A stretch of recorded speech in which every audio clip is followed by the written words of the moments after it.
సమయంలో శివప్రసాద్ గారు CBT Mahabub Nagar principal గారు మరి జాన్సన్ అన్నని గురించి తనకున్నటువంటి అనుబంధాన్ని మరి కొద్ది నిమిషాలు పంచుకోవాల్సిందిగా సమయాన్ని అందిస్తూ ఉన్నాం. ప్రియులైన దేవుని పిల్లలందరికీ మన ప్రభువును ప్రియ రక్షకుడైన యేసుక్రీస్తు వారి ప్రియనామమున అందరికీ వందనములు. ప్రియులారా, మరి ఈ సమయాన అన్నయ్యకి నాకు మధ్య ఉన్న అనుబంధాన్ని గురించి కొన్ని మాటలు చెప్తాను. చివరిసారిగా నేను అన్నయ్యతో మాట్లాడింది ఆగస్టు 30వ తారీఖున. అన్నయ్యతో ఫోన్ చేసి మాట్లాడే, అన్నయ్య ఇట్లా సాంగ్స్కి సంబంధించి కాలేజ్ నుంచి మనీ పెడుతున్నామనేసి మాట్లాడామండి. ముందుగా అన్నయ్య కాల్ చేయగానే అటు నుంచి హలో అని రావాలి కదండి.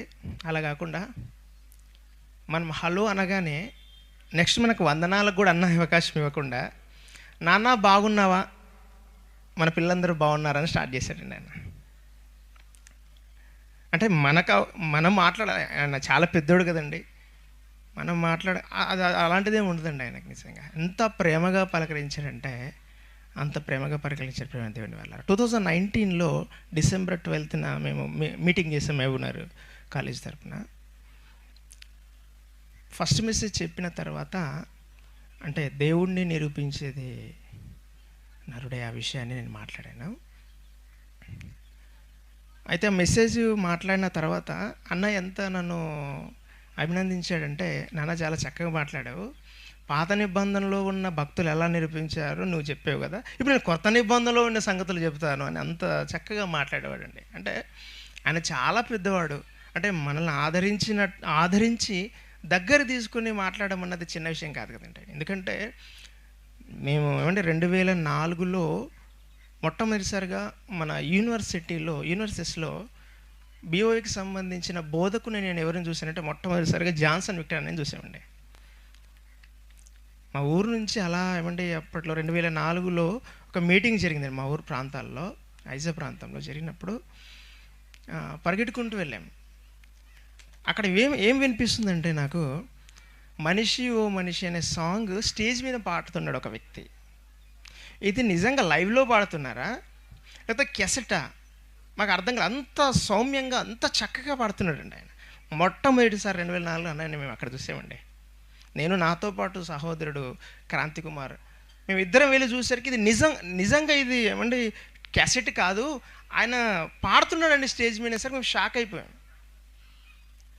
ప్రియమైన దేవుని వారలారా, అంటే నేను ఏం చెప్పదలుచుకున్నానంటే, అన్నయ్య నేను చూస్తానా, నా జీవితంలో ఆయనతో మాట్లాడగలుగుతానా అని అనుకున్నాను. కానీ ఆ తర్వాత రోజుల్లో అన్న ఎంత క్లోజ్గా మాట్లాడేవాడంటే, అమ్మ కడుపులో ఉమ్మ నీరులో సాంగ్ ఉంది కదండి, ఆ సాంగ్ ఫస్ట్ ప్రోమో రిలీజ్ చేశారు. అయితే అది ఎక్కువసార్లు మా ఇంట్లో మా కూతురు, అంటే మా అన్నయ్య కూతురు బాగా ఎక్కువ వినేదండి. అందరూ వింటాం కదా, అలాగే చిన్న పాప 9th క్లాస్ ఆమె విన్నది. తర్వాత నేను కారు ఎక్కి బయలుదేరుతున్నానండి. సడన్గా మా కూతురు లోపలికి వచ్చేసి కారు, బాబాయ్ నాకు ఇప్పుడే పుల్లారెడ్డి స్వీట్ కావాలని అన్నది. పుల్లారెడ్డి స్వీట్ అంటే ఏంటి? జాన్సన్ అంకుల్ వాయిస్ ఉన్న సాంగ్ ఇప్పుడే పెట్టాలి. అప్పుడే పెట్టేసానండి. ఆమె పెట్టి విన్న తర్వాత జాన్సన్ ఆయనకి ఫోన్ చేశాను, అన్నయ్య మీ వాయిస్ పుల్లారెడ్డి స్వీట్ అంటుంది మా కూతురు ఇలాగనంటే. అన్నయ్య చాలా సంతోషించాడు. ఆ సందర్భంలో అన్నయ్యకి ఒక విషయం చెప్పినండి. ఆ సాంగ్లో దాని భూగోళాన్ని ఊయల్లో పెట్టి ఊపినట్టుగా అక్కడ మనకు కనిపిస్తుంటుంది. ఆ విషయాన్ని చెప్పాను అన్నయ్యకు. గుర్తు చేసేసరికి అవునానా అది చాలా బాగుంది అని చాలా అన్నయ్య తన సంతోషాన్ని వ్యక్తపరిచారు. ప్రియమైన వారలారా, అంటే మేము మా స్థాయి ఎంత చెప్పండి, మా స్థాయి ఎంత, మాతో కూడా అన్న అంత ప్రేమగా మాట్లాడడం అనేది నిజంగా అంటే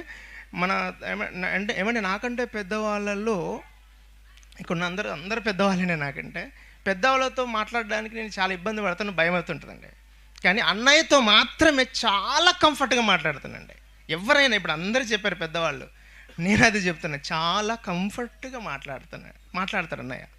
ప్రియమైన దేవుని వారలారా, అంటే అన్న ఎంత ప్రేమగా ఉంటాడంటే మరొకసారి గుర్తు చేస్తున్నాను, ఆయన అందరితో ప్రేమగా ఉన్నాడు, అలాగే మాతో కూడా ప్రేమగా ఉన్నాడు. ప్రియమైన వారలారా, ఇప్పుడు అన్నయ్య పరదేశికి వెళ్ళారు.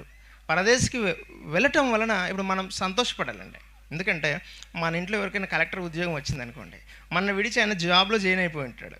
కలెక్టర్ జాబ్ వచ్చింది కదా, మన విడిచి వెళ్ళిపోవడం ఏడుస్తామా ఏంటి? కాదు కదా, అనండి. అలా కాదు, అన్నయ్య పరదేశికి వెళ్ళిపోయారు కనుక మనం సంతోషపడాలి. మిస్ యూ అన్నయ్య అనటం కంటే కూడా ఏమండి, మనమైతే మిస్ యూ అంటున్నాం. అబ్రహాం గారి దగ్గర ఏమంటున్నారు? అబ్రహాం గారు కంగ్రాచులేషన్స్ అంటున్నారు, ఆయన వెల్కమ్ అంటున్నారు. ఆయన ప్రియమైన దేవుని వారలారా, మనం బలహీనలు కనుక బాధపడుతున్నాం, ఏడుస్తున్నాం. ఈ విషయాన్ని దేవుడు ముందుగా తెలుసండి. అందుకే ఆయన ఆదరణకరమైన ఒక మాటని చెప్పాడు. ఆ మాట చదువుకొని ముగించేసుకుందాం. కొరింథీయులకు రాసిన పత్రికలో ఒక మాట.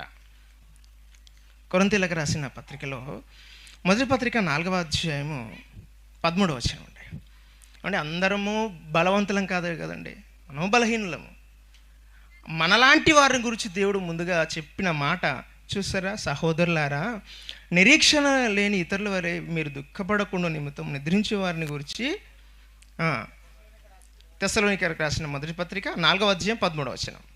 సహోదరులారా, నిరీక్షణ లేని ఇతరుల వలె మీరు దుఃఖపడకుండా నిమిత్తం నిద్రించుచున్న వారిని గురించి మీకు తెలియకుండుట మాకిష్టం లేదు. యేసు మృతి పొంది తిరిగి లేచినను మనము నమ్మిన ఎడల అదే ప్రకారం యేసునందు నిద్రించిన వారిని దేవుడు ఆయనతో కూడా వెంట పెట్టుకొని వచ్చును. 17వ వచనం అండి. ఆ మీదట సజీవులమై నిలిచియుండు మనం వారితో కూడా ఏకముగా ప్రభువును ఎదుర్కొనుటకు ఆకాశమండలమునకు మేఘల మీద కొనిపబడదుము. కాగా మనము సదాకాలము ప్రభువుతో కూడా ఉందుము. కాబట్టి మీరు ఈ మాటల చేత ఒకరినొకడు ఆదరించుకొనుడి. అందుకేనండి సభ, మరలా మనం వెళ్తాం ప్రభు దగ్గరికి, మనందరం వెళ్తాం. అందరు ఇక్కడ ఉండిపోతాం ఏంటండి? అన్నయ్య దగ్గరికి మనం వెళ్ళాల్సిందే కదా. కాబట్టి మనం వెళ్ళటానికి మనం అందరం సిద్ధపడాలి. ఈ మాటల చేత మనం ఆదరణ పొందాలి. అందుకేనండి మనది ఏమండి, ఆదరణ సభ. కాబట్టి ప్రియమైన దేవుని వారలారా, అన్నయ్యతో మనకున్న సంబంధం సదాకాలం అది అలాగే కంటిన్యూ అవ్వాలంటే అన్నయ్య వలె మనం కూడా ఈ భూమి మీద బ్రతికి దేవుని మాట ప్రకారం, దేవుని వాక్య ప్రకారం మన జీవితాన్ని కొనసాగించి ఈ భూమి ముగించుకొని శాశ్వతంగా పరలోకం సదాకాలం కొనసాగబడాలి అని కోరుకుంటూ, మరి ఈ మాటలు ఇచ్చి ఈ అవకాశం ఇచ్చిన అన్నయ్యకు వందనాలు. థ్యాంక్ యూ తమ్ముడు. మరి ఈ సమయంలో